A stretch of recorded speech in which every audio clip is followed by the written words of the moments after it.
তো দেখতে দেখতে আবারও একটা ভিডিও নিয়ে চলে আসলাম। আমার গাড়িটার সমস্যা হয়েছে, দেখতে পাচ্ছ গাড়িটার কুলেন্ট লিকেজ করছে।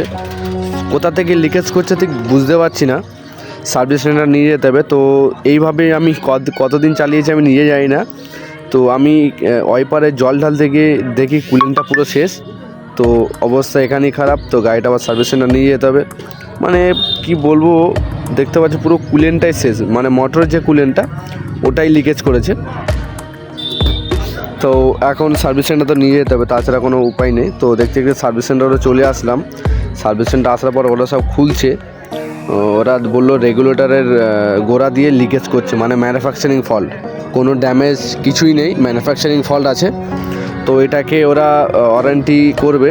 তো এখনও শিওর কনফার্ম হয়নি যে কোনটার সমস্যা হচ্ছে, বা ম্যানুফ্যাকচারিং ফল্ট বা আমি লাগিয়েছি কোথাও, এটা কনফার্ম হতে পারছে না। তো ওরা খুলছে, রিকোয়েস্ট করার পরে ওরা খুললো, সব কিছু খুলবে। এখন খোলার পরে ওটাকে আলাদা করে দেখবে কোথা দিয়ে লিকেজ করেছে। আমার তো সম্ভবত কোনো ড্যামেজ নেই, কিছু নেই, দেখতে পাচ্ছ লিকেজ হচ্ছে, মানে ম্যানুফ্যাকচারিং ফল্টই হবে।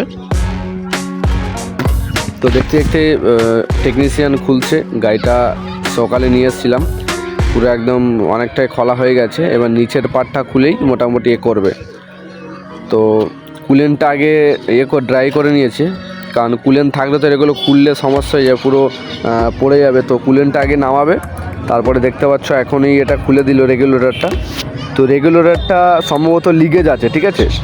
রেগুলেটরটা চেঞ্জ হবে ওয়ারেন্টিতেই, আমার 1 পয়সা দিতে হবে না, তার কারণ আমার কোনো অ্যাক্সিডেন্ট, কোনো ফল্ট নেই। এটা ম্যানুফ্যাকচারিং ফল্ট, ঠিক আছে। তো ম্যানুফ্যাকচারিং ফল্ট মানে কোম্পানি দেবে, আর এটাকে চেঞ্জও হবে। তো এখন খোঁজ নিচ্ছিলাম যে মালটা অ্যাভেলেবেল নেই, ওটা ডাইরেক্ট পুনে থেকে আসবে। তো পুনে থেকে যখন আসবে তখন মালটা আমি পাবো। তো ভাবছিলাম যে ক্যাশ টাকা দিলে হয়তো আমার তাড়াতাড়ি আসবে। তো মালটা অ্যাভেলেবেল নেই, আর মালটা আস্তে আস্তে লেট হবে। তো চলো আজকে ভিডিও এখানেই শেষ করছি। নেক্সট ভিডিওতে অবশ্যই আসছি, গাড়িটা রেডি হওয়ার পরে আবার ফের ভিডিও নিয়ে আসবো। তো চলো টাটা, বাই বাই, নেক্সট ভিডিওতে অবশ্যই আসছি।